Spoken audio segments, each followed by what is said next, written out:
Est-ce que vous vous rendez compte à quel point certaines scènes seraient totalement ridicules si on les transposait en 3D? Par exemple, quand Toriel part au fond du couloir pour se cacher derrière un pilier, vu de notre perso, ça donne ça. Pareil quand on se cache derrière la lampe, mais vu que Papyrus est même pas fichu d'apercevoir un humain devant un rocher, on peut pardonner sa mauvaise vue. Comment Sans peut-il se retrouver si vite de là à là? Est-ce qu'il a sprinté comme un fou hors de l'écran? Est-ce qu'il peut se téléporter, devenir invisible, ou se dupliquer comme un ninja? Et chut, le fan d'Undertale, je te vois déjà en train de dire oh là là mais c'est n'importe quoi, c'est de l'humour absurde, faut pas prendre ça au premier degré. Bah écoute, tu prends ma place et tu trouves de vrais arguments pour détruire le meilleur jeu de tous les temps selon GameFAQs, ok? Bref.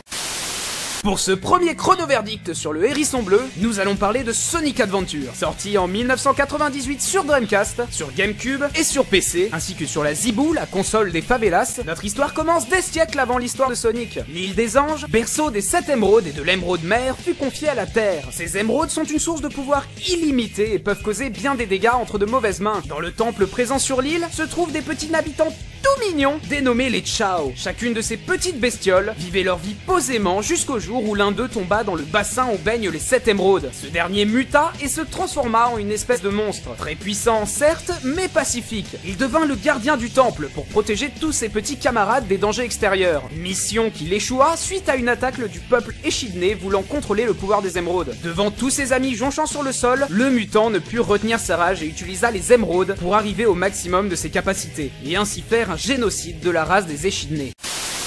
Porco est un ancien pilote de l'armée de l'air italienne qui a décidé de devenir chasseur de primes. Il ne veut pas réintégrer l'armée malgré les pressions, la guerre ne l'intéresse pas, il refuse de tuer ses adversaires. Porco c'est un pacifiste qui préférerait passer ses journées tranquilles plutôt que de se battre. Mais quoi, Porco est pacifiste par flemme? Vous vous souvenez de la scène où Porco raconte une histoire à Fio? Cette histoire est la sienne à l'époque où il s'appelait encore Marco Pagotte et qu'il avait un visage d'homme. Pendant la Première Guerre mondiale, lui et son escadron se battent contre un groupe d'avions ennemis. Un flash blanc et Porco se retrouve au-dessus des nuages. Son avion bouge tout seul et au-dessus de lui se tient une étrange traînée. Marco voit alors ses camarades, ses ennemis ainsi que son meilleur ami Berlini monter vers cette grande traînée sans qu'il ne puisse rien faire. Il s'avère que la grande traînée est en réalité composée d'avions. Ses amis tombés au combat rejoignent cette grande traînée représentant une sorte de paradis. Marco est le seul survivant. Il revient sur Terre, traumatisé, perdant son humanité au point de devenir un cochon. Parlant de ça, je me suis posé une question. Est-ce qu'on s'attacherait toujours au personnage de Porco s'il avait un visage d'homme, ne laissant que rarement transparaître ses émotions et portant tout le temps des lunettes pour cacher ses yeux? Les yeux dont on dit que c'est le miroir de l'âme et vecteur des émotions.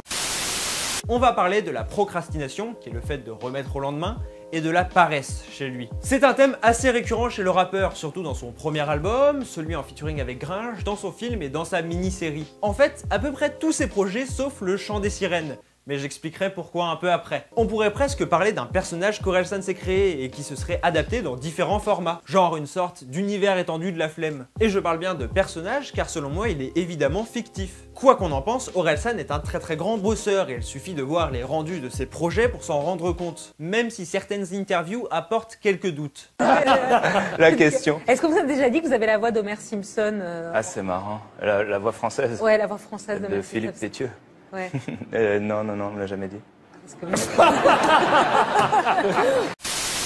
Cuphead, c'est un jeu qui mêle run and gun et shoot them up. Nos deux héros sont Mugman et Cuphead, qui se réveillent souvent avec la tête dans le cup. Et oui, c'est un jeu de mots de merde, mais croyez-moi, j'ai bien le droit à un joker quand je vois ce qui se dit sur internet.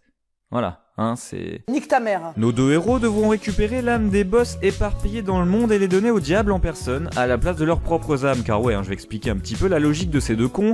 Ils ont jugé que c'était une bonne idée de parier leurs âmes avec le diable. Du coup, ils doivent éradiquer toute une population pour prendre leurs âmes, car ils assument pas leur erreur d'avoir perdu un pari, et pour conserver leurs âmes à eux. C'est un peu égoïste en fait en y repensant. Vous m'engueulez pas aujourd'hui? Sur quoi voulez-vous que je vous engueule? Ben, je sais pas, mon dernier rapport par exemple. Ah oui, les YouTube dramas, c'est ça? Oh, c'était de la merde. Mais je vous contacte pas pour ça, je vous appelle pour un service. J'ai promis à ma femme de lui faire visiter une planète primitive. J'ai besoin de vous pour savoir si les destinations que j'ai choisies sur Terre valent le coup. Me voilà tour opérateur maintenant, allez-y. J'ai pensé à l'Iran, ou les Émirats. C'est assez ensoleillé, je pense. Ok, laquelle de vous se déguisera en mâle? Pourquoi faire? Bah là, ils ont un petit problème avec votre choix de partenaire. Personne ne sort en couple avec des femelles là-bas? Si, mais à la condition d'être un mâle. À vrai dire, il en va de même entre deux hommes. Cette pratique est même sanctionnée. Vous vouliez du primitif? Vous êtes servi. Bon bah je paierai l'amende, c'est pas grave, c'est combien? Laissez-moi regarder. La sanction est la mort. Quoi? Mais ils sont complètement tarés. C'est partout comme ça sur Terre? Plus ou moins. Ça va de la discrimination à l'exécution, à ce que je vois.